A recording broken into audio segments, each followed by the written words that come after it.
नमो बुद्धाय, जय भीम. बुद्धाने काय शिकविले, बुद्धाचा धम्मामध्ये तथागत गौतम बुद्धांनी स्वतःला काय स्थान दिले आणि एकूणच बुद्ध धम्माच्या बद्दल बुद्धाचं चरित्र का निर्माण झालं नाही या गोष्टींचा उहापोह आपण कालच्या भागामध्ये केला. आज आपण तिसरा भाग वाचणार आहोत. धम्म म्हणजे काय. एक, जीवन शुचिता राखणे म्हणजे धम्म. जीवन शुचितेचे 3 प्रकार आहेत. देशशुचिता म्हणजे काय. माणसाने हिंसा, चोरी आणि मिथ्याचार यांच्यापासून विरक्त होणे याला देशशुचिता असे म्हणतात. वाक्शुचिता म्हणजे काय. वाक्शुचिता म्हणजे असत्य भाषणापासून विरक्त होणे. आणि मनशुचिता म्हणजे काय. मनशुचितेत भिक्षूला कामवासना झाल्यास कळते की आपल्यामध्ये वैषयिक कामवासना उत्पन्न झाली आहे आणि जर तशी उत्पन्न झाली नसेल तर तेही त्याला कळते.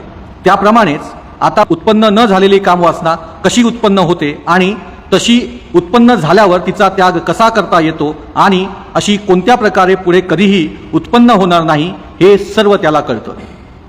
त्याच्या ठिकाणी द्वेष उत्पन्न झाल्यास त्याला कळते. त्याचप्रमाणे द्वेषाचा उद्भव, त्याचा त्याग आणि भविष्यात द्वेष कसा उत्पन्न होणार नाही हे सर्व त्याला कळते. त्याच्या ठिकाणी आळस, तंद्रा, उद्धटपणा, शंका, गोंधळ उत्पन्न झाल्यास त्याची त्याला जाणीव होते. त्याचप्रमाणे या सर्व मानसिक दुःस्थितींचा उद्गम कसा होतो, त्याचा त्याग कसा करता येतो आणि तदविरहित चित्तस्थिती कशी साधायची असते यांचे ज्ञान असणे म्हणजेच मानसिक शुचिता. जो काया, वाचा, मन शुद्ध पवित्र आहे, जो निष्पाप, स्वच्छ आणि पावित्र्ययुक्त आहे त्याला लोक निष्कलंक म्हणतात. शुचितेचे 3 प्रकार आहेत. कायेची, वाचेची आणि मनाची शुचिता. कायेची शुचिता म्हणजे काय. काया शुचितेत मनुष्य हिंसा, काम, मिथ्याचार यापासून परावृत्त होतो याला काया शुचिता म्हणतात. वाक्शुचिता म्हणजे काय. वाक्शुचितेत मनुष्य असत्य, व्यर्थ बडबड यापासून दूर राहतो त्याला वाक्शुचिता म्हणतात. मनशुचिता म्हणजे काय. मनशुचितेत मनुष्य लोभ आणि ईर्ष्या यापासून परावृत्त होऊन सम्यक दृष्टी धारण करतो याला मनशुचिता म्हणतात. शुचितेचे हे 3 प्रकार आहेत. 5 प्रकारच्या दुर्बलता आहेत त्या साधनेला बाधक ठरतात. त्या कोणत्या. जीवहिंसा, चोरी, काम, मिथ्याचार, असत्य भाषण, आळस वाढविणाऱ्या मद्याचे सेवन. या 5 दुर्बलता साधनेतील अपयशाची 5 कारणे आहेत. साधनेतील ह्या 5 बाधा दूर केल्यावर 4 प्रकारच्या सावधानतेचा मनात उद्भव घडेल असे वागले पाहिजे. पहिल्या सावधानतेत भिक्षू ऐहिक जीवनातील सर्वसामान्य असा लोभ आणि असंतोष यावर विजय मिळवून प्रयत्नपूर्वक जागरूकतेने आणि स्वाधीन चित्ताने कायेला ती केवळ काया असे मानून जीवन व्यतीत करतो.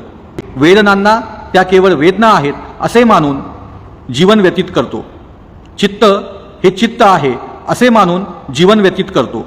चित्तात उत्पन्न होणारे विचार ते केवळ चित्तधर्म आहेत असे मानून प्रयत्नपूर्वक जागरूकतेने आणि स्वाधीन चित्ताने सर्वसामान्य लोभ आणि असंतोष यांच्यावर विजय मिळवितो.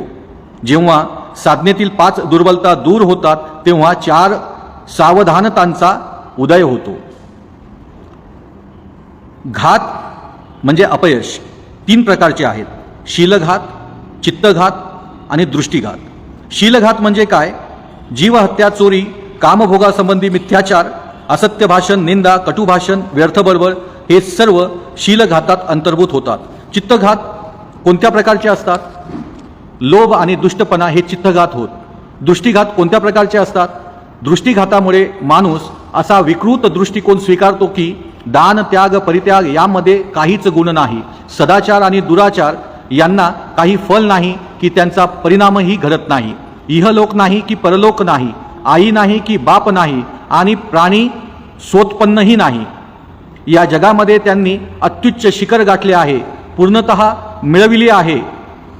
ज्यांना आपल्या आंतरिक शक्तीने या अहिक जगापलीकडल्या जगाचा साक्षात्कार झाला आहे आणि जे त्या जगाच्या अस्तित्वाची घोषणा करू शकतात असे श्रमण आणि ब्राह्मण या जगात नाहीत असे जे समजतात त्या लोकांच्या ठिकाणी हे भिक्षू हो दृष्टीघात झाला असे समजावे.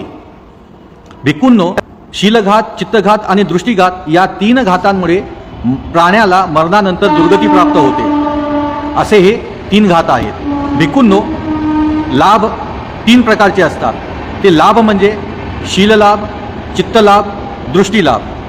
चित्तलाभ म्हणजे लोभ आणि दुष्टपणा यापासून दूर राहणे म्हणजे चित्तलाभ होय. शीललाभ म्हणजे हिंसा, चोरी, मिथ्याचार, असत्य भाषण, निंदा, कटुभाषण, व्यर्थ बडबड यांच्यापासून परावृत्त होणे म्हणजे शीललाभ होय. दृष्टीलाभ म्हणजे दान, त्याग, परित्याग यामध्ये काही पुण्य आहे. सदाचार आणि दुराचार यांची फळे आणि परिणाम भोगावे लागतात. इहलोक आणि परलोक आहे. आईबाप आणि स्वतःपन्न प्राणी आहेत, ज्यांना या जगापलीकडील दुसऱ्या जगाचा साक्षात्कार झाला आहे आणि जे तशी त्यांची घोषणा करू शकतात असे श्रमण आणि ब्राह्मण आहेत. अशी दृढ समजूत म्हणजे दृष्टीलाभ. भिक्षूंनो, या समजुतीला दृष्टीलाभ असे म्हणतात. या 3 लाभांमुळेच प्राण्याला शरीर नाशानंतर दैववान स्वर्गीय सुगती लाभते. भिक्खूंनो, असे हे 3 लाभ आहेत. आत्ता आपण जे वाचलं यामध्ये जीवनशुचिता म्हणजे काय, तर एकूण 3 प्रकारची जीवनशुचिता सांगितलेली आहे. म्हणजे जीवन शुद्धपणा काय, तर त्याच्यामध्ये अर्थातच पहिली जी येते वाक्शुचिता, त्यानंतर मनशुचिता आणि देशशुचिता. तर या 3 प्रकारच्या शुचिता म्हणजे शुद्धपणा आपल्यामध्ये असला पाहिजे. तर या 3 शुचिता जर आपल्यामध्ये असतील तर त्यालाच निष्कलंक असे म्हणतात. त्याच मनुष्याला निष्कलंक असे म्हणतात. आता या शुचिता ज्या आहेत त्याचे 3 प्रकार आहेत. एक कायेची शुचिता असते, एक वाचेची शुचिता असते आणि एक मनाची शुचिता असते. तर त्याच्यामध्ये काय म्हणजे शरीरापासून जी काही आपण शुद्धपणा राखू शकतो ते आपण राखल्या गेल्या पाहिजे आपल्यामधून. त्यानंतर वाच शुचिता म्हणजे जे काही आपण बोलतो तर ते बोलणं जे आहे त्यातून आपण आपली शुचिता पाळली पाहिजे. आणि तिसरी जी शुचिता आहे ती मन शुचिता, म्हणजे मनात आपण कोणताही लोभ किंवा ईर्ष्या अशा प्रकारच्या गोष्टी आपल्या मनामध्ये उत्पन्न न होऊ देणे, ह्यामुळे आपण स्वच्छ होतो किंवा शुद्ध बनतो. तर ह्या 3 प्रकारच्या शुचिता माणसाने पाळल्या पाहिजे. तर या शुचितांच्या मध्ये किंवा साधनेला जर बाधक असते तर हे 5 दुर्बलता आहेत. तर त्या दुर्बलता म्हणजे पंचशिलाचं पालन न करणे. ते जर नाही केलं तर आपल्यामध्ये दुर्बलता निर्माण होते. आणि म्हणून यासाठी 3 घात सुद्धा सांगितले आहेत. माणसाला 3 घात जे आहेत ते म्हणजे माणसाला बर्बाद करू शकतात. ते 3 घात म्हणजे शीलघात, चित्तघात आणि दृष्टीघात. तर दृष्टीघात आपण बघितला, शीलघात आपण बघितला आणि त्यासोबत आपण चित्तघात सुद्धा बघितला. तर अशा प्रकारे आपण हे महत्त्वाचं म्हणजे बुद्धाच्या धम्मामध्ये, धम्म म्हणजे काय तर यांचं पालन करणे, या घातांपासून दूर राहणे आणि जीवनशुचिता त्यांचं पालन करणे आणि त्यातून एक निष्कलंक माणूस बनणे ही खऱ्या अर्थानं धम्म आहे. पुढे जीवनात पूर्णता साधणे म्हणजे धम्म होय. 3 प्रकारच्या पूर्णता असतात, कायिक, वाचिक आणि मानसिक. मानसिक पूर्णता कोणत्या प्रकारची असते? आसवे आणि चित्तमल पुरा नष्ट होऊन ह्या जीवनात संपूर्ण चित्त विमुक्तीचा अनुभव घेणे, प्रज्ञेने आसवांपासून विमुक्ती मिळवून त्याच अवस्थेत सतत वर्तने, ह्यासच मानसिक पूर्णता म्हणतात. आणखी पारमिता आहेत आणि भगवान बुद्धाने त्या सुभूतीला सांगितल्या. सुभूती बोधिसत्वाची दानपारमिता कोणत्या प्रकारची असते? तथागत. बोधिसत्व चित्ताच्या अवस्थांची जाणीव ठेवून अंतर्बाह्य वस्तूंचे दान करतो आणि त्या सर्व प्राणीमात्रांना दिल्यावर बोधीला त्या अर्पण करतो. दुसऱ्यांनाही तो तसे करण्याची प्रेरणा देतो. कुठल्याही वस्तूबद्दल त्याच्या मनात आसक्ती नसते. ह्या अवस्थेला दानपारमिता म्हणतात. सुबुती बोधिसत्वाची शीलपारमिता कशी असते? तथागत. या पारमितेत तो स्वतः सदाचरणाची 10 पत्ते पाळीत असतो आणि इतरांना तसे करण्याची तो प्रेरणा देतो. सुबुती. बोधिसत्वाची शांती पारमिता कशी असते? तथागत. या पारमितेत तो स्वतः क्षमाशील होऊन इतरांना तसे होण्याची प्रेरणा देतो. सुबुती. बोधिसत्वाची वीर्य पारमिता कशी असते? तथागत. या पारमितेत तो 5ही पारमितांच्या परिपूर्तीत अखंड मग्न राहतो आणि इतरांनाही तसेच करण्याची प्रेरणा देतो. सुबुती. बोधिसत्वाची समाधी ही पारमिता कशी असते? तथागत. या पारमितेत कौशल्याने तो ध्यान साधतो, तथापि तो तत्संबंधित रूपलोकात परत जन्म घेत नाही आणि इतरांनाही तो तसेच करण्याची प्रेरणा देतो. सुबुती. बोधिसत्वाची प्रज्ञापारमिता कशी असते? तथागत. या पारमितेत तो कोणत्याही एका धर्मात म्हणजे भौतिक अथवा आधिभौतिक मग्न न राहता सर्व धर्माच्या अभिजात स्वरूपाचे चिंतन करीत असतो. आणि तसे करण्यास तो इतरांना प्रेरणा देतो. अशा पारमिता अंगी बाणविणे याला धम्म म्हणतात. म्हणजे जीवनाची पूर्णता जी आहे ती खऱ्या अर्थानं मानसिक आहे आणि ज्या पारमिता आपण पाळतो त्या पारमितेतून खऱ्या अर्थाने जीवनाला पूर्णत्व लाभते आणि अशा पारमिता अंगी बाणविणे यालाच धम्म म्हणतात. अशा प्रकारे बुद्ध पारमिताबद्दल बोलतात. निब्बाण प्राप्त करणे म्हणजे धम्म आहे. निब्बाणासारखे परमसुख दुसऱ्या कशानेही लाभत नाही असे भगवान बुद्धाचे वचन आहे. भगवान बुद्धाने शिकविलेल्या सर्व सिद्धांतांचा निब्बाण हा केंद्रवर्ती सिद्धांत आहे. निब्बाण म्हणजे काय? बुद्ध प्रणित निब्बाण हे बुद्धपूर्व लोकांनी सांगितलेल्या निब्बाणापेक्षा अर्थाने आणि आशयाने वेगळे आहे. बुद्धपूर्व लोक निब्बाण म्हणजे आत्म्याचा मोक्ष असे मानित असत. 4 प्रकारचा मोक्ष पूर्वी मानला जात असे. पहिला लौकिक म्हणजे खा प्या मजा करा या जड स्वरूपाचा. दुसरा यौगिक, तिसरा ब्राह्मणी आणि चौथा औपनिषदिक. ब्राह्मणी आणि औपनिषदिक निब्बाण कल्पनेत एक साम्य होते. या दोन्ही कल्पनात आत्म्याला स्वतंत्र अस्तित्व आहे असे मानले जाई. भगवान बुद्धाने या सिद्धांताचा निषेध केला आहे म्हणून निब्बाण विषयक ब्राह्मणी आणि औपनिषदिक शिकवणीचे खंडन करणे भगवान बुद्धाला कठीण गेले नाही. निब्बाणाची लौकिक कल्पना ही अत्यंत जड स्वरूपाची असल्यामुळे भगवान बुद्धास ती कधीच प्रिय नव्हती. कारण या लौकिक कल्पनेत माणसाच्या प्राणी म्हणून ज्या ऐंद्रिक भुका असतात त्यांचे शमन करणे ह्या पलीकडे दुसरा आशय नाही. त्यात आध्यात्मिक असे काहीच नव्हते. असली निब्बाणाची कल्पना मान्य करणे बुद्धाच्या मते मानवाची अत्यंत हानी करण्यासारखे आहे. कारण ऐंद्रिक भुकाचे शमन करणे म्हणजे अधिक भुका निर्माण करण्यासारखे आहे. अशा प्रकारचा जीवनमार्ग कोणत्याही प्रकारचे सौख्य मिळवून देऊ शकत नाही. उलट त्याने येणाऱ्या सुखाने अधिक दुःख निश्चितपणे वाट्यास येते. योगातील निब्बाण कल्पना म्हणजे एक केवळ तात्पुरती अशी अवस्था होती. त्याने मिळणारे सुख हे नकारात्मक स्वरूपाचे होते आणि ते मिळविण्यासाठी सर्व संसार परागमुख व्हावे लागते. त्याच्या योगाने वेदना टाळता येतात परंतु सुख मिळत नाही आणि म्हणून सुख मिळालेच तर ते योग चालू आहे तोपर्यंतच. ते स्थायी स्वरूपाचे नव्हते, अस्थायी स्वरूपाचे होते. भगवान बुद्धाची निब्बाण विषय कल्पना त्यांच्या पूर्वीच्या मतप्रणालीपेक्षा वेगळी होती. त्यांच्या निब्बाण कल्पनेत 3 विचारांचा अंतर्भाव होतो. आत्म्याच्या मोक्षाऐवजी प्राण्याचे सुख हा एक विचार. जिवंतपणी ह्या सर्व संसारात असताना मिळणारे सुख हा दुसरा विचार. आत्म्याचा मोक्ष आणि मृत्यूनंतर आत्म्याला मोक्ष मिळणे हे 2 विचार बुद्धांच्या निब्बाण कल्पनेला अगदी अपरिचित आहेत. भगवान बुद्धाच्या निब्बाण कल्पनेतील मूल आधार असा तिसरा विचार म्हणजे सदैव प्रज्वलित असणाऱ्या विकारांच्या ज्वालांवर निग्रह साधणे. गयेत राहत असताना भगवान बुद्धाने भिक्खूंना जे प्रवचन दिले त्याचा मुख्य विषय राग आणि द्वेष हे प्रज्वलित अग्नीसारखे होत हा आहे. तो म्हणाला, भिक्खू, अखिल संसार हा म्हणजे एक पेटता अग्नीच आहे आणि संसारातील कोणकोणत्या वस्तू जळत आहेत. भिक्खूंनो, चक्षुरेंद्रिय हे पेटलेले आहे, रूप पेटलेले आहे, चक्षुसंस्कार हे पेटलेले आहेत, डोळ्यांनी होणारी जाणीव अर्थात चक्षुसंस्कार ही पेटलेली आहे. चक्षुसंस्कारापासून उद्भवणाऱ्या सुखकारक, दुःखकारक, अदुःखकारक गोष्टी ह्याही जळत आहेत. आणि ह्या कशामुळे पेटलेल्या आहेत? त्या रागाग्नीमुळे, द्वेषाग्नीमुळे, मोहाग्नीमुळे, जन्म, जरा, मृत्यू, दुःख, दौर्मनस्य त्याप्रमाणेच उपायास आणि निराशा यामुळे जळत आहेत. भिक्खूंनो, श्रोत्रेंद्रिय जळत आहे, शब्द जळत आहे, घानेंद्रिय जळत आहे, गंध जळत आहे, जिव्हा जळत आहे, रस जळत आहे, शरीर जळत आहे, चित्तातील संकल्प विकल्प जळत आहेत. चित्त संस्कारापासून ज्या सुखवेदना, दुःखवेदना, अदुःखवेदना उत्पन्न होतात त्या सर्व वेदना जळत आहेत. आणि ह्या कशामुळे जळत आहेत? त्या रागाग्नीमुळे, मोहाग्नीने, जन्म, जरा, मृत्यू, दुःख, दौर्मनस्य याप्रमाणेच उपायास यांच्यामुळेच जळत आहेत.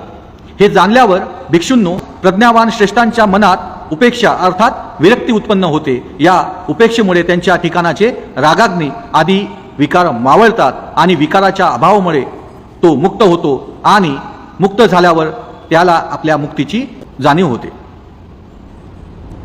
निब्बाणामुळे सुख कसे मिळते या प्रश्नाचे उत्तर देणे आता आवश्यक आहे.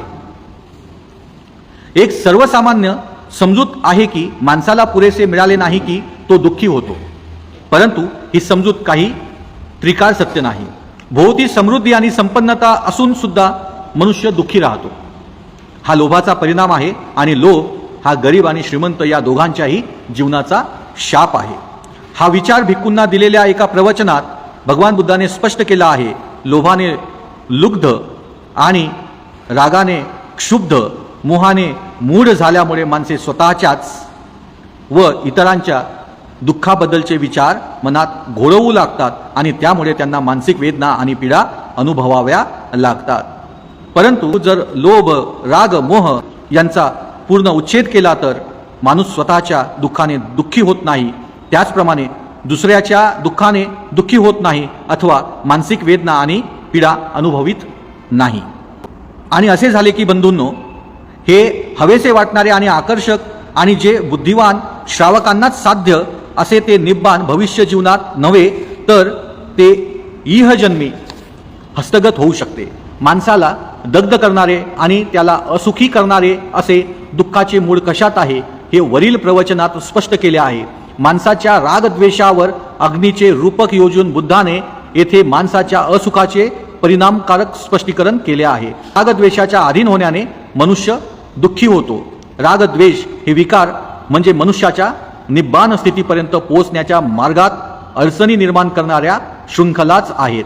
ज्या क्षणी मनुष्य या विकारांपासून मुक्त होतो त्या क्षणीच तो निब्बाण मार्ग आक्रमू लागतो. भगवान बुद्धाच्या मते ह्या विकारांचे 3 प्रकारचे वर्ग आहेत. पहिल्या वर्गात तृष्णेपासून उद्भवणारे कामुकता आणि लोभ हे विकार आहेत. दुसऱ्या वर्गात वितृष्णेतून उद्भवणारे घृणा, क्रोध आणि द्वेष हे दोष येतात. तिसऱ्या वर्गात अविद्येतून उद्भवणारे जडता, मूर्खता आणि मूढता हे 3 दोष येतात.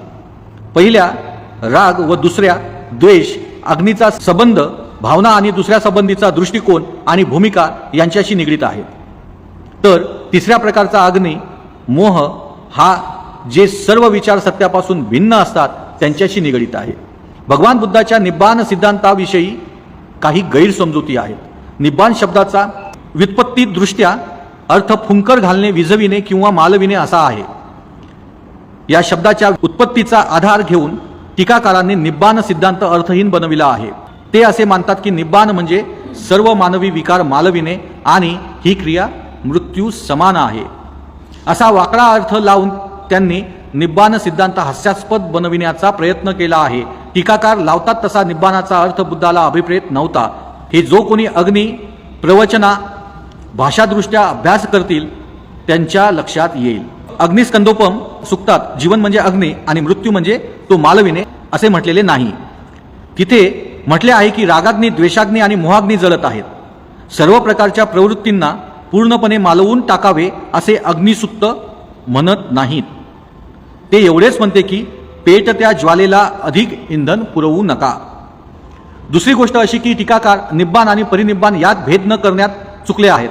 उदाहरणार्थ असे सांगितले आहे की जेव्हा शरीर नाश पावते, पाहणे थांबते, संज्ञा नाहीशा होतात, चलन वलनादी क्रिया थांबतात, चेतना जाते, तेव्हा परिनिब्बाण घडते. परिनिब्बाण म्हणजे पूर्णपणे मालविणे, नाहीसे होणे. निब्बाण ह्या शब्दाच्या ठिकाणी वरील अर्थ नाही. निब्बाण म्हणजे धम्म मार्गावर वाटचाल करता येईल इतका पुरेसा आपल्या प्रवृत्तीवर ताबा असणे. यापेक्षा निब्बाण शब्दात अधिक अर्थ अभिप्रेत नव्हतात. निब्बाण हा निर्दोष जीवनाला प्रतिशब्द आहे हे बुद्धाने राधेला एके ठिकाणी स्पष्ट करून सांगितले आहे.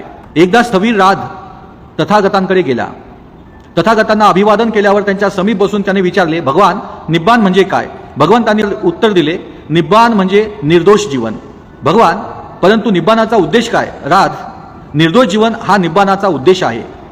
निब्बाण हे जीवनाचे ध्येय आणि साध्य आहे.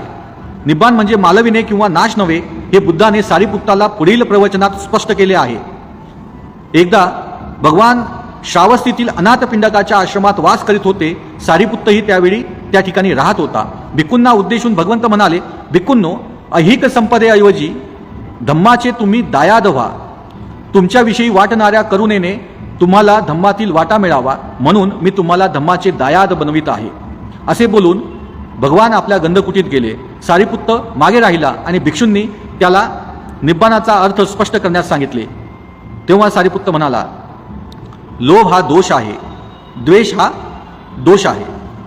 हा लोभ आणि हा द्वेष घालविण्याचा मार्ग मध्यम मार्ग होय. हा मार्ग आपल्याला पाहायला शिकवितो, जाणायला शिकवितो आणि ज्ञान देतो. तो आपणाला शांती, अभिज्ञा, बोधी आणि निब्बान याचकडे नेतो. हा मध्यम मार्ग कोणता? हा मध्यम मार्ग म्हणजे अष्टांग मार्ग होय. त्याशिवाय दुसरा नाही. सम्यक दृष्टी, सम्यक संकल्प, सम्यक वाणी, सम्यक कर्मांत, सम्यक आजीविका, सम्यक प्रयत्न, सम्यक स्मृती, सम्यक समाधी. भिक्षूंनो, हा मध्यम मार्ग आहे. होय, क्रोध, द्वेष, ईर्ष्या, मत्सर, कृपणता, लालचीपणा, ढोंग, लबाडी, उद्धटपणा, मोह, प्रमाद हे सर्व दुष्ट विकार आहेत. मोह आणि प्रमाद यांचा परिहार मध्यम मार्गाने होतो. त्यांच्या योगाने पाहायला दृष्टी मिळते. हा मार्ग आपणाला पाहायला शिकवतो आणि ज्ञान देतो आणि आपणाला शांती, अभिज्ञा, बोधी आणि निब्बान याकडे नेतो. निब्बान दुसरे काही नसून तो अष्टांग मार्ग आहे. अशा रीतीने सारिपुत्ताने निब्बानाचे प्रवचन केले आणि भिक्षूंना ते ऐकून आनंद वाटला. निब्बानात जो मूलभूत विचार आहे तो म्हणजे अष्टांग मार्ग. अष्टांग मार्गाशिवाय निब्बानाला दुसरा अर्थ नाही. प्रवृत्तींचा संपूर्ण उच्छेद आणि परिनिब्बान ही दोन टोके आहेत आणि निब्बान हा त्यातील मध्यम मार्ग आहे. हे लक्षात घेतले असता निब्बानाच्या संकल्पनेसंबंधीच्या गोंधळाचा निराश होतो. अशा प्रकारे निब्बान म्हणजे दुसरं तिसरं काही नसून अष्टांग मार्ग आहेत आणि मध्यम मार्ग जो आहे तोच निब्बान आहे. आपल्यातील ज्या अग्नी आहेत, ज्या पेटत्या ज्वाला आहेत, म्हणजे रागाग्नी, द्वेषाग्नी आणि मोहाग्नी, हे जे आपल्या शरीरामध्ये सातत्यानं आपल्या मनामध्ये जळत असतात, यांना संपविणे नाही तर यांना इंधन न पुरविणे म्हणजे निब्बान असं या ठिकाणी सांगितलं आहे. अशा प्रकारे आपण निब्बान समजून घेतलं. आता आपण पुढे वाचूया. तृष्णा त्याग म्हणजे धम्म. धम्मपदामध्ये भगवान बुद्ध म्हणतो, सर्वात अधिक लाभदायक गोष्ट म्हणजे आरोग्य आणि सर्वात मौल्यवान धन म्हणजे संतोष. या संतोष वृत्तीचा अर्थ दीनपणा किंवा परिस्थिती पुढील शरणागती हा नव्हे, कारण तसा अर्थ करणे बुद्धाच्या शिकवणी विरुद्ध आहे. निर्धन लोक धन्य होत असे बुद्धाने कधीही म्हटलेले नाही. पीडिताने आपली परिस्थिती सुधारण्यासाठी प्रयत्न करू नये असे बुद्धाने कधीही सांगितलेले नाही. उलट तो ऐश्वर्याचे स्वागतच करतो. दीनपणे प्राप्त परिस्थितीत खितपत पडण्यापेक्षा वीर्याने म्हणजे उत्साहपूर्वक प्रयासाने ती परिस्थिती बदलण्याचा तो उपदेश करतो. जेव्हा भगवान बुद्ध म्हणतो की संतोष हे सर्वश्रेष्ठ धन होय, तेव्हा त्याच्या म्हणण्याचा अर्थ एवढाच की माणसाने अमर्याद लोभाच्या अधीन होऊ नये. भिक्खू रथपाल म्हणतो, माझ्यासमोर कित्येक श्रीमंत मनुष्य आहेत की ते मूर्खपणाने यत्किंचितही दान न करता केवळ धन जमविण्याच्या उद्योगात गर्क असतात. त्यांची तृष्णा कधीच शमत नाही. ज्या राजांची राज्ये समुद्रापर्यंत पसरलेली असतात त्यांच्याकडे पाहावे तर ते आपले साम्राज्य समुद्रापलीकडे फैलावण्यासाठी सारखे धडपडत असतात. प्राप्त आहे त्यापेक्षा अधिक प्राप्त व्हावे अशी इच्छा करीत राजे आणि त्यांची प्रजा या पृथ्वी तलावरून नष्ट होते. पाहिजे होते ते मिळाले नाही या विचारातच त्यांचा देहत्याग घडतो. कामभोगाचे पुरेपूर माप कोणाच्याच पदरात पडत नाही. महानिदान सुक्तात भगवान बुद्धाने आनंदाला लोभ संयमनाची महती सांगितली आहे. तेथे तो म्हणतो, आनंद लाभाच्या इच्छेने तृष्णा निर्माण होते आणि जेव्हा त्या इच्छेचे मालमत्ता मिळविण्याच्या इच्छेत पर्यावसन होते आणि जेव्हा ही स्वामित्वाची इच्छा मिळविलेले हातातून निष्ठू द्यायचे नाही असा चिवटपणा धारण करते, तेव्हा त्या इच्छेचे लोभात रूपांतर होते. लोभ अथवा अमर्याद धनसंग्रहाच्या इच्छेसंबंधी सतत सावध राहिले पाहिजे. ही तृष्णा किंवा हा लोभ आक्षेपार्ह का समजायचा याचे कारण बुद्ध आनंदाला सांगतो ते असे की पुष्कळच वाईट आणि दुष्ट गोष्टींचा त्यांच्यापासून उद्भव होतो. मारामारी, आघात, झगडे, वादप्रतिवाद, भांडण, निंदा, असत्य या सर्वांचे मूळ तृष्णा अथवा लोभ यात आहे. वर्गकलहाचे हे यथातथ्य विश्लेषण आहे, यात शंका नाही. म्हणूनच भगवान बुद्धाने लोभ तृष्णा आपल्या काबूत ठेवली पाहिजे या शिकवणीवर भर दिला. तर अशा प्रकारे तृष्णा त्याग केली पाहिजे आणि तृष्णा त्याग म्हणजेच धम्म आहे. परंतु बुद्धाने तृष्णा नसली पाहिजे याचा अर्थ तुम्ही धनसंचय किंवा ऐश्वर मिळवलं नाही पाहिजे असं कधीही म्हटलेलं नाही. फक्त आपल्या इच्छेचं रूपांतर तुम्ही लोभामध्ये होऊ न देणे एवढंच बुद्धाची शिकवण आहे. सर्व संस्कार अशाश्वत आहेत असे मानणे म्हणजे धम्म. अनित्यतेच्या सिद्धांताला 3 पैलू आहेत. अनेक तत्वांनी बनलेल्या वस्तू अनित्य आहेत. व्यक्तिगत रूपाने प्राणी अनित्य आहे. प्रतीत्य समुत्पन्न वस्तूंचे आत्मतत्व अनित्य आहे. अनेक तत्वे मिळून बनलेल्या वस्तूंची अनित्यता बौद्ध तत्ववेत्ता असंग याने चांगल्या प्रकारे स्पष्ट केली आहे. असंग म्हणतो, सर्व वस्तू ह्या हेतू आणि प्रत्यय ह्यामुळे उत्पन्न होतात. त्यांना त्यांचे असे अगदी स्वतंत्र अस्तित्व नसते. हेतू प्रत्ययांचा उच्छेद झाला की वस्तूंचे अस्तित्व ठरत नाही. सजीव प्राण्याचे शरीर म्हणजे पृथ्वी, आप, तेज, वायू या 4 महाभूतांचा परिणाम होय आणि ह्या 4 भूतांचे पृथक्करण झाले की हा प्राणी म्हणून उरत नाही. अनेक तत्वे मिळून झालेली वस्तू अनित्य आहे या वचनाचा अभिप्राय वरील प्रकारचा आहे. सजीव प्राण्याच्या अनित्यतेचे वर्णन तो नाही, तो होत आहे, बीइंग इज बिकमिंग ह्या शब्दात करता येईल. या अर्थाने पाहिले असता जो प्राणी भूतकाळात जीवन व्यतीत करीत होता तोच प्राणी वर्तमान काळात असू शकत नाही आणि तोच प्राणी भविष्य काळात असू शकणार नाही. भविष्यकाळी जो प्राणी असेल तो पूर्वी नव्हता आणि तोच आजही नाही. वर्तमान काळी जो प्राणी आहे तोच पूर्वी नव्हता आणि पुढेही तो असणार नाही. थोडक्यात सांगायचे म्हणजे मनुष्य प्राणी हा परिवर्तनशील आणि संवर्धनशील आहे. आपल्या जीवनाच्या कोणत्याही 2 क्षणी तोच असू शकत नाही. अनित्यतेच्या सिद्धांताचा 3रा पैलू सामान्य माणसाला समजायला कठीण आहे. प्रत्येक सजीव प्राणी केव्हा ना केव्हा तरी मरणार आहे हे समजायला सोपे आहे, परंतु तो जिवंत असताना सारखा बदलत आहे किंवा बनत आहे हे समजवायास कठीण आहे. हे परिवर्तन कसे शक्य आहे? याला भगवान बुद्धाचे उत्तर असे, सर्वच अनित्य असल्यामुळे हे शक्य आहे. याच विचारसरणीतून पुढे शून्यवादाचा उदय झाला. बौद्ध शून्यवाद म्हणजे पूर्णपणे अनास्तिकवाद नव्हे. त्याचा अर्थ एवढाच की या ऐहिक जगात प्रतिक्षणी परिवर्तन चालू आहे. शून्यतेमुळेच सर्व अस्तित्व शक्य होते ही गोष्ट फार थोड्यांच्या लक्षात येते. शून्यतेशिवाय काहीही उत्पन्न झालेले नसते. सर्व वस्तूंच्या स्वभावाच्या अनित्यतेवरच इतर दुसऱ्या वस्तूंचे अस्तित्व अवलंबून आहे.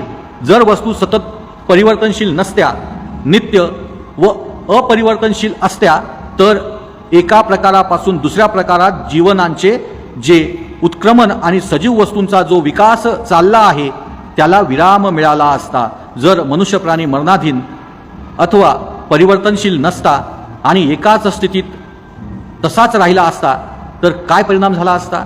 असे झाले असते तर मानव जातीची प्रगती खुंटली असती. शून्य म्हणजे अभाव असे मानले असते तर मोठीच अनवस्था उद्भवली असती, परंतु तसे मानलेले नाही. शून्य हा एक बिंदू समान पदार्थ असून त्याला आशय आहे, परंतु त्याला लांबी रुंदी नाही. भगवान बुद्धाचा उपदेश असा की सर्व वस्तू अनित्य आहेत. भगवान बुद्धाच्या या सिद्धांतापासून बोध काय घ्यावयाचा हा अतिमहत्वाचा प्रश्न आहे. या अनित्यतेच्या सिद्धांतापासून असा बोध घ्यावयाचा की कोणत्याही वस्तू संबंधी आसक्ती राखू नका. लोकांनी मालमत्ता, मित्र इत्यादी संबंधी अनासक्तीचा अभ्यास करण्यासाठीच भगवान बुद्धाने म्हटले की सर्व वस्तू अनित्य आहेत. अनित्यवाद जो आहे या ठिकाणी जो सांगितलेला आहे तो म्हणजे आपण सातत्यानं बदलत असतो. आता या क्षणी जो मी आहे तो पुढच्या 2 मिनिटांमध्ये मी नसणार आहे, मी बदललेला असणार आहे. हा एवढाच अर्थ आपल्याला या अनित्यवादातून समजून घेणं गरजेचं आहे. म्हणून बुद्ध म्हणतात की आपल्याला हा अर्थ समजायला कठीण असतो. म्हणजे आता जर मी एखाद्याला शिवी दिली किंवा त्याच्याबद्दल वाईट बोललो तर पुढच्या क्षणी सुद्धा मी त्या माणसाबद्दल वाईटच बोलेल, वाईटच त्याला समजेल असं नाही. तर माझ्या विचारात बदल होऊ शकतो, हा परिवर्तन होऊ शकतो. हे परिवर्तन आपण मानलं पाहिजे. एखादा गोष्टीचा राग आपण मनात ठेवून सातत्यानं राहू शकत नाही, तर तो आपण सोडू शकतो पुढच्या काळामध्ये. तो राग हे जे आहे हे परिवर्तन आहे, हा अनित्यवाद आहे, हा आपण स्वीकारला पाहिजे. म्हणून बुद्ध म्हणतात सर्व गोष्टी अनित्य आहे. जर त्या अनित्य नसत्या तर आपली प्रगती खुंटली असती. कर्म हे जगातील नैतिक व्यवस्थेचा आधार आहे हे मान्य म्हणजे धम्म आहे. या पार्थिव जगात एक प्रकारची सुव्यवस्था आहे. खालील घटनांनी ती सिद्ध होते. आकाशातील ग्रहगोलांच्या चलनवलनात गतीत एक प्रकारची सुव्यवस्था आहे. ऋतुचक्रामध्येही सुव्यवस्था आहे. काही विशिष्ट व्यवस्थेनुसारच बीजांचे वृक्ष होतात. वृक्षापासून फळ उत्पन्न होते आणि फळांपासून परत बीज निर्माण होते. बौद्ध परिभाषेत या व्यवस्थेला नियम म्हणतात. एकामागून एक सुव्यवस्थित निर्मिती दर्शविणाऱ्या नियमांना ऋतुनियम, बीजनियम असे संबोधितात. समाजामध्येही याच प्रकारचा नैतिक क्रम आहे. तो कसा उत्पन्न होतो, कसा राखला जातो? जे ईश्वराच्या अस्तित्वावर विश्वास ठेवतात त्यांना या प्रश्नाचे उत्तर देणे कठीण नाही. त्याचे उत्तर सरळ आहे. ते म्हणतात संसाराचा नैतिक क्रम हा ईश्वराच्या इच्छेचा परिणाम आहे. ईश्वराने संसार निर्माण केला आणि ईश्वर हाच या संसाराचा कर्ता धर्ता आहे. तोच भौतिक आणि नैतिक नियमांचा कर्ता आहे. त्यांच्या मते नैतिक नियम माणसाच्या भल्यासाठी असतात, कारण ते ईश्वरी आज्ञास्वरूप आहेत. आपल्या निर्मात्या ईश्वराची आज्ञा पाळणे त्यांना क्रमप्राप्त आहे आणि ईश्वराच्या आज्ञेच्या परिपालनाने हा नैतिक क्रम चालू राहतो. जे नैतिक व्यवस्था ही ईश्वरी इच्छेचा परिणाम आहे असे मानतात त्यांचे विचार वरीलप्रमाणे असतात. ही व्याख्या मुळीच समाधानकारक नाही, कारण ईश्वर हा नैतिक नियमांचा जनक असेल. या नैतिक नियमांचा आधी आणि अंत तोच असेल आणि माणसाला ईश्वरांची आज्ञा पाळण्यापासून सुटका नसेल तर ह्या संसारात इतकी नैतिक अव्यवस्था का आढळते? या ईश्वरी नियमाच्या मागे असा कोणता अधिकार आहे? ईश्वरी नियमांच्या व्यक्तीवर काय अधिकार आहे? हे संयुक्तिक प्रश्न आहेत. परंतु जे लोक नैतिक व्यवस्था ही ईश्वरी इच्छेचा परिणाम आहे असे मानतात त्यांच्याजवळ या प्रश्नांना उत्तर नाही. ही अडचण दूर करण्यासाठी हा सिद्धांत थोडा बदलला गेला आहे. असे म्हटले जाते की परमेश्वराच्या आज्ञेनेच सृष्टी निर्माण झाली. हेही सत्य आहे की या सर्व विश्वाने परमेश्वराच्या इच्छेप्रमाणे व मार्गदर्शनाप्रमाणेच आपल्या कार्यास प्रारंभ केला. हेही खरे आहे की त्याने त्या सर्व विश्वाला एकदाच कायमची गती शक्ती दिली आणि तीच त्या विश्वाच्या सर्व क्रियाशीलतेचे मूळ आहे. परंतु या उपरांत ईश्वराने सृष्टीला प्रारंभी जे नियम घालून दिले आहेत त्या नियमानुसार कार्य करण्याचे स्वातंत्र्य बहाल केले आहे. म्हणूनच नैतिक व्यवस्था ईश्वरी इच्छेनुसार घडत नसेल तर तो दोष सृष्टीचा, प्रकृतीचा आहे, ईश्वराचा नाही. सिद्धांतात असा बदल करूनही अडचण सोडविली जात नाही. या सिद्धांतातील बदलामुळे ईश्वरावर जबाबदारी म्हणजे नैतिक व्यवस्थेची ईश्वरावर जबाबदारी फक्त पडत नाही, परंतु प्रश्न उरतोच की ईश्वराने आपल्या नियमाचे परिपालन करण्याचे सृष्टीवर, प्रकृतीवर का सोपवावे? असल्या गैरहजर ईश्वराचा काय उपयोग? सृष्टीत नैतिक क्रम कसा राखला जातो या प्रश्नाला भगवान बुद्धाने दिलेले उत्तर अगदी भिन्न आहे. तथागतांचे उत्तर सोपे आहे. ते असे: नैतिक व्यवस्था ही ईश्वर सांभाळीत नसून ती अर्थात कर्म नियमाप्रमाणे सांभाळली जाते. सृष्टीची नैतिक व्यवस्था चांगली असेल अथवा वाईट असेल, परंतु भगवान बुद्धाच्या मते ती माणसावर सोपविलेली आहे, इतर कोणावरही नाही. कर्म म्हणजे मनुष्याकडून केले जाते ते कार्य आणि विपाक म्हणजे त्याचा परिणाम. जर नैतिक व्यवस्था वाईट असेल तर त्याचे कारण मनुष्य अकुशल कर्म करतो हे आहे. नैतिक व्यवस्था चांगली असेल तर त्याचा अर्थ इतकाच की मनुष्य कुशल कर्म, सत्कर्म करीत आहे. भगवान बुद्ध केवळ कर्मासंबंधीच बोलत नाहीत. ते ज्यांना कर्मनियम म्हणून ओळखतात त्या कर्माच्या नियमांचेही विवेचन करतात. कर्मनियमाचा बुद्धप्रणीत अभिप्राय असा की ज्याप्रमाणे दिवसामागून रात्र येते त्याप्रमाणेच कर्मामागून त्याचा परिणाम येतो, हा एक नियम आहे. कुशल कर्मापासून होणारा लाभ प्रत्येक कुशल कर्म करणाराला मिळतो आणि अकुशल कर्माचा दुष्परिणाम कुणालाही टाळता येत नाही. म्हणून भगवान बुद्धाचा उपदेश असे कुशल कर्म करा म्हणजे मानवतेला चांगल्या नैतिक व्यवस्थेचा लाभ होईल, कारण कुशल कर्मानेच नैतिक व्यवस्था राखली जाते. अकुशल कर्म करू नका, कारण त्यामुळे नैतिक व्यवस्थेची हानी होते आणि मानवता दुःखी होते. हे शक्य आहे की कर्म आणि कर्माचा होणारा परिणाम या दोहोंमध्ये काही कालांतर असते असे बहुधा घडते. या दृष्टीने कर्माचे 3 विभाग करता येतात. दिठ्ठधम्म, वेदनीय कर्म म्हणजे तात्काळ फळ देणारे कर्म, उपपज्य वेदनीय कर्म ज्यांचा परिणाम फार कालांतराने होतो ते कर्म, अपरापरीय वेदनीय कर्म अनिश्चित काळाने फळ देणारे कर्म. कर्म हे कधीकधी अहोसी कर्म होऊ शकते, म्हणजे त्याचा काहीच परिणाम होत नाही. अहोसी कम्मामध्ये ज्या कम्मांचा त्यांच्या अंगच्या दुर्बलतेमुळे विपाक अथवा परिणाम होत नाही किंवा जी कम्मे अन्य सबळ कम्मामुळे बाद होतात त्यांचा समावेश होतो. या सर्व गोष्टी विचारात घेऊनही भगवान बुद्धांच्या कम्माचा नियम अनिवार्य आहे या सिद्धांताला बाधा येत नाही. कम्माचा विपाक फक्त कर्त्याला भोगावा लागतो आणि याशिवाय दुसरा त्यात काहीच आशय नाही एवढेच काही कम्म सिद्धांतात अभिप्रेत नाही. एवढाच त्यात अभिप्राय असे मानणे चूक आहे. कधी कधी एकाच्या कम्माचा त्यांच्याऐवजी दुसऱ्यालाच परिणाम भोगावा लागतो. तथापि हे सर्व कम्म नियमाचेच परिणाम आहेत, कारण तोच कम्म नियम नैतिक व्यवस्था सांभाळतो किंवा मोडतो. व्यक्ती येतात जातात, पण विश्वाची नैतिक व्यवस्था कायम राहते आणि त्याप्रमाणेच ही व्यवस्था बनविणारा कम्म नियमही अप्रतिहत राहतो. याच कारणास्तव भगवान बुद्धाच्या धर्मामध्ये अन्य धर्मात ईश्वराला जे स्थान दिले आहे ते नीतीला प्राप्त झाले आहे. यास्तव विश्वातील नैतिक व्यवस्था कशी राखली जाते याला भगवान बुद्धाने दिलेले उत्तर इतके सरळ आणि निर्विवाद आहे. असे असूनही या उत्तराचा खरा अर्थ क्वचितच समजावून घेतला जातो. प्राय जवळजवळ नेहमीच त्याचा चुकीचा अर्थ लावला जातो, चुकीचा सांगितला जातो अथवा त्याची चुकीची व्याख्या केली जाते. नैतिक व्यवस्था कशी राखली जाते या प्रश्नाला उत्तर म्हणूनच भगवान बुद्धाने कर्मसिद्धांत मांडला. या सत्याची फारच थोड्यांना जाणीव असते. तथापि कम्मसिद्धांत मांडण्यात बुद्धाचा हाच हेतू होता. कम्म नियमांचा संबंध केवळ सर्वसाधारण नैतिक व्यवस्थेशी आहे, व्यक्तीच्या सद्भाग्याशी किंवा दुर्भाग्याशी त्याचा संबंध नाही. त्याचे प्रयोजन विश्वातील नैतिक व्यवस्था राखणे हे आहे. या कारणास्तव कम्म नियम हा धम्माचे एक प्रमुख अंग आहे. बुद्धाने या ठिकाणी कम्म सिद्धांत सांगितलेला आहे, कर्म सिद्धांत सांगितलेला आहे.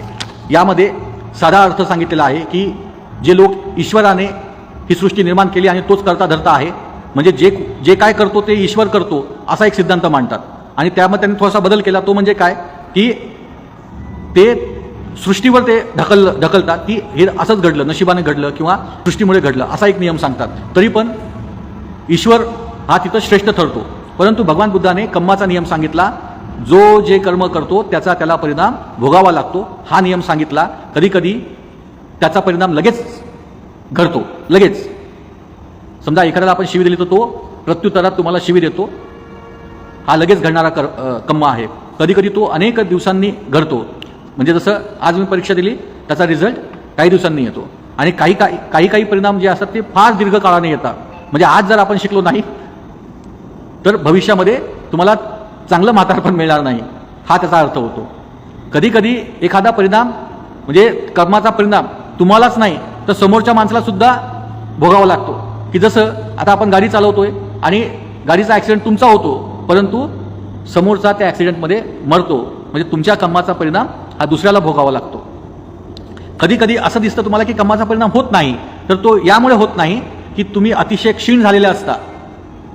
त्यामुळे जर समजा तुम्ही एखादी शिवी दिली पण तुमची परिस्थिती बघितल्यानंतर तुम्ही एकदम लुकळे सुकडे एकदम बारीक एक झापड मारली तर तुम्ही पडाल, असं ज्यावेळेस समोरच्याला वाटते क्षीण झालेले आहेत त्यावेळी किंवा तुम्ही आजारी आहेत त्यावेळी तुम्हाला तो सोडतो.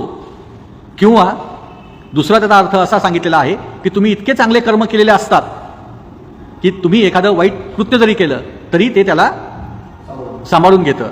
अशा प्रकारे कम्माचा नियम सांगितलेला आहे. तरीसुद्धा कम्माचा नियम हा कधीच आपल्यापासून दूर राहू शकत नाही. कम्माचे परिणाम कर्माचे परिणाम तुम्हाला भोगावेच लागतात. हा बुद्धाचा नियम या ठिकाणी सांगितलेला आहे. अशा प्रकारे आपण धम्म म्हणजे काय हे शिकलो, हे समजून घेतलं. आज आपण याच ठिकाणी थांबूयात. नमो बुद्धाय. जय भीम.